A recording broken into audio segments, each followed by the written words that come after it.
Halo Flickers, welcome to Sneak Flicks. Dengan bangga kami mempersembahkan kepada kalian ulasan series berjudul The Blacklist Season 10 episode kedua. Dan sebelumnya, video ini akan disponsori oleh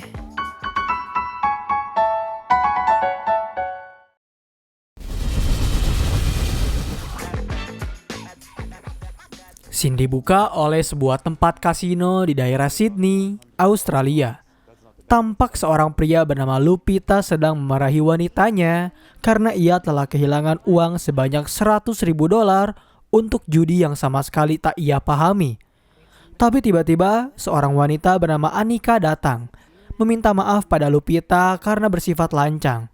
Ia hanya ingin memperingatinya jika bagaimana istri dari Lupita akan tahu tentang penerbangannya menuju Dubai. Padahal ia pergi ke Australia bersama selingkuhannya. Anika juga masih ingat Lupita memiliki seorang anak berusia 20 tahun, sehingga ia harus sedikit menjaga ucapannya terhadap orang lain. Lalu tak lama kemudian, penjaga kasino bernama Fuller datang untuk mengajak Anika berbicara sejenak. Fuller hanya ingin mengkonfirmasi tentang daftar list pemain untuk permainan pribadi di hari Rabu yang akan Anika selenggarakan. Fuller sesungguhnya cukup tertarik dengan daftar pemain yang mengesankan itu. Namun yang jadi perhatian adalah tentang satu nama aneh dan asing, yaitu Yaoi Jiang. Karena ia tak pernah melihat nama tersebut sama sekali di permainan sebelumnya. Terlebih, Anika memberikannya batas kredit hingga $15 juta. Anika hanya tersenyum tanpa menjawab.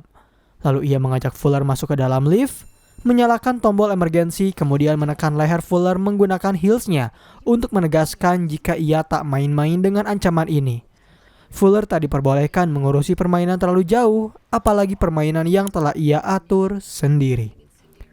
Dan inilah The Whaler, blacklister nomor 165 yang terdaftar dalam daftar hitam milik Raymond Reddington. Di satu sisi, terlihat Reddington tengah mengadakan pertemuan dengan Cooper yang memberitahukan tentang agen terbaru mereka, yakni Sia Malik, putri dari Mira Malik yang pernah bertugas untuknya. Reddington cukup terkesan dengan agen baru tersebut, tetapi yang jadi permasalahan adalah apakah ia akan baik-baik saja ketika mereka bekerja sama? Ternyata, Sia pernah diberi pertanyaan yang sama oleh Cooper.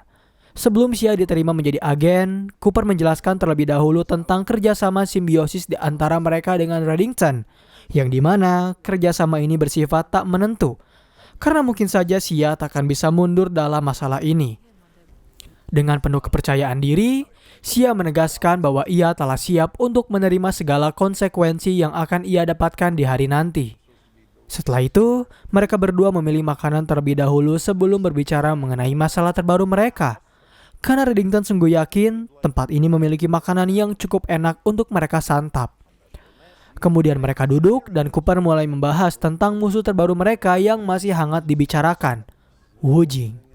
Sebenarnya Reddington memiliki informasi terbaru tentang Wu Jing. Ia mendapat informasi dari mata-matanya jika dalam sepekan terakhir ini, Wu Jing sering terlihat di berbagai daerah, termasuk Monaco, Lisbon, Klerksdorp, dan Afrika Selatan. Dan apakah Cooper tahu semua kesamaan dari kota tersebut? Yaitu tempat kasino. Kini tujuan dari Wu Jing adalah seorang blacklister terbaru bernama The Whaler, atau yang lebih biasa disebut sebagai Anika the Bear. Ia merupakan seorang freelancer di dunia kasino yang cukup dihormati oleh orang-orang berada. Anika dinilai selalu memiliki daftar list pemain yang fantastis untuk membawakan sejumlah uang kepada setiap kasino yang ia datangi. Dan kini, Anika sedang pergi ke salah satu kasino yang berada di Sydney. Kemungkinan besar itu akan menjadi tempat di mana pertemuan ia dan Wu Jing akan berlangsung. Belum sempat Cooper berbicara, ia tiba-tiba mendapat telepon tentang kondisi dari Agnes di sekolahnya. Hal itu membuat Reddington penasaran apakah Agnes sedang dalam masalah? Cooper mengiyakan, karena beberapa hari ke belakang, Agnes mendapat bulian di sekolahnya. Namun ia harap Reddington tak khawatir dengan hal itu, karena kini mereka sedang menanganinya. Agnes juga telah memiliki 2 orang tua yang siap untuk melindunginya. Karena dirasa perlindungan itu masih belum cukup, Reddington memberikan sejumlah uang kepada Cooper untuk berjaga-jaga jika ia suatu hari membutuhkannya. Lalu scene beralih ke lokasi hitam. Sebelum Cooper memulai, ia memperkenalkan Sia Malik terlebih dahulu sebagai anggota terbaru dari mereka. Lalu ia berkata telah mendapatkan informasi dari Reddington mengenai Anika the Bear atau The Whaler. Ia adalah seorang bangsawan bagi dunia kasino, karena Anika memiliki daftar pemain seorang pengusaha, miliarder, triliuner, pejabat, dirjen pajak, maksudnya ahli teknologi, dan semua orang kaya di dunia yang memiliki kesenangan dalam dunia korup dan perjudian tersebut. Kuat diduga ada hubungan yang akan terjadi di antara Anika dengan Wu Jing, sehingga mereka mendapat dukungan dari Reddington untuk memeriksa pertemuan itu di Sydney. Dan mereka akan mendapat dukungan penuh dari Spencer Waters, seorang promotor kaya raya, jago dalam bermain kartu yang siap untuk membantu. Tampak terlihat Reddington berhasil melobi Spencer setelah ia menawarkan bantuan besar padanya. Dengan imbalan, Spencer akan membantu rekannya dalam bermain kartu. Dari kejauhan, Anika telah mendapat tempat yang ia inginkan dari Fuller. Fuller menjelaskan semua fasilitas yang ada di sana, termasuk keamanan super ketat, lift pribadi untuk lantai tersebut, serta jalur evakuasi yang telah disediakan khusus untuk para pemain. Sementara itu, Sia akhirnya dipertemukan dengan Reddington. Saat memperkenalkan diri, Sia mencoba untuk menegaskan dirinya jika ia adalah seorang agen profesional. Dirinya tak ingin menjalin hubungan pertemanan lebih dekat dengan seorang Reddington, karena ia bisa bekerja sesuai dengan apa yang harus ia lakukan. Mendengar ucapan Sia, Reddington tahu jika ia telah melatih perkataan itu berulang-ulang kali. Lalu Reddington mulai menjelaskan tugas yang harus mereka lakukan saat ini. Mereka akan menghadapi raja judi yang cukup kuat, dan tentu mereka pun harus dibekali dengan ilmu yang cukup. Kali ini Sia dan wrestler akan dipasangkan. Reddington telah menyiapkan nama samaran yaitu Lion serta Emilia. Awalnya Sia bisa menebak jika wrestler akan berperan sebagai Leon dan Sia akan berperan sebagai Emilia untuk menemaninya. Tetapi dugaan Sia salah, karena menurut Reddington seorang pemain harus memiliki jiwa yang tegas dan dapat mengintimidasi lawannya. Dan sifat itu berada di dalam diri Sia, sehingga Sialah yang akan menjadi Leons. Sia cukup terkejut dengan kepercayaan dari seorang Reddington terhadap agen baru. Kemudian setelah Reddington berpamitan, wrestler memperingatinya jika Sia belum cukup siap dengan semua ini. Ia tak tahu apa yang sedang dihadapinya. Namun Sia menegaskan, wrestler belum mengenal siapa dirinya yang sebenarnya. Ternyata setelah pertemuan dengan Sia dan wrestler, Reddington pergi ke lapangan sepak bola untuk mengawasi Agnes yang sedang berlatih saat itu.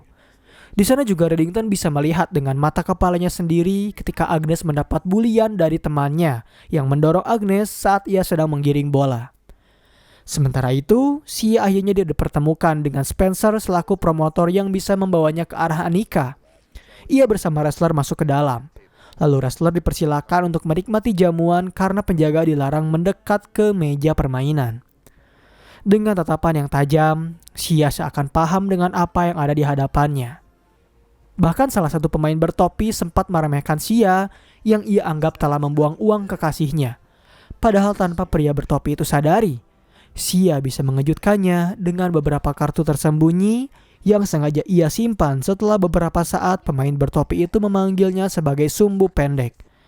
Pada akhirnya, Sia pun berhasil memenangkan pertandingan tersebut dengan uang besar sebanyak $50.000 yang membuatnya langsung mendapatkan telepon dari Anika setelah ia melihat permainan mengesankannya. Anika mengajak Sia untuk pergi ke kasino di Sydney dengan harapan ia bisa mengguncangkan meja permainan dengan kartu-kartu pintar yang ia miliki. Pada akhirnya, Sia setuju dan ia berpura-pura mengajak wrestler untuk segera pergi ke Sydney, Australia. Setelah mereka tiba di Australia, Sia mencoba bertanya pada wrestler tentang mengapa wrestler tak mengatakan sepatah kata apapun ketika mereka di pesawat. Sebenarnya saat ini wrestler masih khawatir, karena pekerjaan yang baru saja Sia lakukan pernah menghancurkan hidupnya setelah orang-orang yang ia sayangi tewas, termasuk ibu dari Sia sendiri. Sia paham dengan ketakutan yang wrestler alami, dan dia mencoba untuk mengambil kepercayaan wrestler bahwa mereka bisa menangani semua ini bersama. Pada akhirnya mereka masuk ke lokasi kasino berada bersama-sama. Anika langsung menyambut mereka dengan hangat dan berharap Sia bisa menikmati permainannya dengan baik. Baik wrestler maupun Xia bisa melihat beberapa orang yang ia kenali. Seperti wrestler bisa melihat seorang pedagang senjata, penyanyi, serta pemilik bank di daerah Zurich. Sementara Xia bisa melihat seorang pejudi asal Saudi, serta 2 orang miliarder Cina yang kemungkinan besar memiliki kaitan dengan triad. Di sebuah pesawat pribadi, Cooper mendapat telepon dari Reddington sehingga ia mengabari jika agen mereka telah berhasil masuk ke dalam kasino. Lalu Reddington bertanya padanya, apakah ia tahu tentang Phil Rutherman beserta Justin Rutherman? Mereka adalah orang tua resmi dari seorang putri bernama Amanda. Saat Reddington menyebutkan nama itu, Cooper langsung paham dengan apa yang Reddington bicarakan. Ia langsung bertanya mengapa Reddington melanggar batas dengan menghampiri Agnes ke sekolahnya. Reddington mencoba untuk membela dirinya sendiri. Ia tak pernah melanggar batas. Hanya saja, ia sedikit mengkhawatirkan kondisi dari cucunya. Lalu Cooper memohon pada Reddington untuk tak melakukan hal ini, karena pembulian itu telah diurus oleh dirinya dan juga Charlene. Setelah itu, Cooper menutup telepon. Kembali ke kasino. Saat wrestler sedang memantau dan Xia bermain kartu di mejanya, wrestler bisa melihat seorang pria berkebangsaan Cina baru saja masuk ke dalam kasino, yang membuatnya dengan cepat langsung memotret dan mengirimkannya ke lokasi hitam. Agen Dembe dan Cooper langsung memeriksa siapakah orang itu, dan setelah mereka menelusurinya, ternyata pria itu bernama Zhang Wei, agen rahasia asal Tiongkok yang menjadi buronan bagi NATO, sehingga mungkin saja Zhang Wei adalah anak buah dari Wu Jing. Namun sayang, ketika wrestler mendapat informasi itu, di waktu yang bersamaan, Andika juga berhasil menangkap basah karena mereka berhasil menemukan foto yang wrestler potret di lokasi mereka. Dan tak hanya wrestler saja yang ditangkap, melainkan Xia pun langsung diamankan oleh Andika, sehingga mereka langsung diperiksa. Ketika Xia hendak masuk ke dalam lift, ternyata ia berpapasan dengan Wu Jing yang baru saja masuk ke dalam. Sebelum mereka disiksa, anak buah dari Andika mempersilahkan mereka untuk terlebih dahulu menjelaskan siapa identitas mereka yang sebenarnya. Wrestler mengaku sebagai anggota FBI dan Xia adalah anggota MI6. Tapi tetap saja, meskipun mereka telah mengaku, anak buah Andika tetap menghajar wrestler. Saat wrestler sedang dihajar berkali-kali, Xia ternyata telah menyiapkan senjata rahasia yang ia simpan di anting miliknya, hingga Xia berhasil membalikan keadaan dengan cara melumpuhkan para penjaga itu. Kemudian mereka langsung memeriksa rekaman CCTV yang memperlihatkan Wu Jing ternyata sedang bermain kartu di meja bersama 2 miliarder Cina. Dan yang menjadi perhatian dari wrestler adalah pemain selain Wu Jing yang terlihat mencurigakan, karena mereka dengan sengaja membiarkan Wu Jing menang. Ada kemungkinan besar semua ini sengaja mereka lakukan karena Wu Jing membutuhkan dana untuk memerangi Reddington, sehingga ia meminta bantuan dari Andika untuk mengalirkan uang yang tak terlacak itu padanya. Karena ternyata Wu Jing masih memiliki aset saat ia untuk pertama kalinya ditangkap oleh FBI. Lantas Cooper langsung menghubungi Reddington untuk memberitahu jika mereka telah menemukan Wu Jing yang berada di Australia. Padahal Reddington telah memiliki sifat firasat jika Wu Jing akan hadir di tengah permainan. Dan tanpa mereka sadari, Reddington telah tiba di kasino tersebut. Ia langsung dihadang oleh Andika yang mengenalnya. Dan seperti apa yang kita ketahui dari seorang Raymond Red Reddington, ia langsung mencoba untuk bernegosiasi agar Andika mempersilakannya bermain dengan imbalan $6 juta dalam bentuk berlian. Karena Reddington tahu, persenan yang Andika dapatkan dari kemenangan Wu Jing tak lebih besar dari uang yang ia tawarkan. Karena memang $6 juta itu lebih besar dari yang Wu Jing tawarkan, akhirnya Reddington dipersilakan untuk masuk ke dalam. Ia langsung bergabung ke dalam meja yang sama dengan Wu Jing. Saat melihat wajah dari Reddington, Wu Jing langsung berkata jika pria seperti Reddington adalah pria yang senang mengambil resiko. Memang, Reddington tak pernah meragukan resiko, karena ia selalu memperhitungkannya. Lalu Wu Jing bertanya bagaimana bisa Reddington mengetahui Wu Jing berada di sini. Reddington hanya menjawab jika ia menggunakan feelingnya dengan baik. Setelah itu, Wu Jing meminta Reddington untuk memeriksa kartunya terlebih dahulu sebelum ia bertaruh $5 juta yang telah Reddington all-in-kan ke meja. Tetapi lagi dan lagi, Reddington menjawab ia tak pernah melihat kartunya, karena ia percaya kartu itu akan selalu menuntunnya ke dalam kemenangan. Kesal dengan ucapan Reddington, Wu Jing langsung menaruh $5 juta yang membuat pertarungan semakin seru. Di satu sisi, Dembe ternyata langsung menghubungi pusat kepolisian di Australia untuk melaporkan kejadian penyerangan terhadap 2 agen mereka yang membuat kekacauan di kasino terjadi. Setelah sesaat kemenangan Reddington, pihak kasino memberitahu kepada para pemain bahwa polisi berhasil melacak mereka dan meminta semua pemain untuk segera keluar dengan tenang. Sebelum Xia membawa Reddington pergi, Wu Jing memperingatinya jika ia akan kembali untuk menemukan Reddington. Lalu terjadilah percakapan di antara Xia dan wrestler jika kini semua terbukti. Xia berhasil melakukannya. Dan wrestler memang memuji apa yang Xia lakukan. Namun dia juga tetap memperingati Xia untuk berhati-hati. Di satu sisi, Reddington menemui seorang manajer tempat di mana Phil Ruderman bekerja. Ia sengaja berbicara dengannya karena Reddington tahu manajer tersebut memiliki hutang ke seorang penjudi di Baltimore. Dan maksud serta tujuan dari Reddington menemuinya adalah untuk membantu manajer itu meringankan hutang tersebut dengan uang lebih sebagai ekstranya.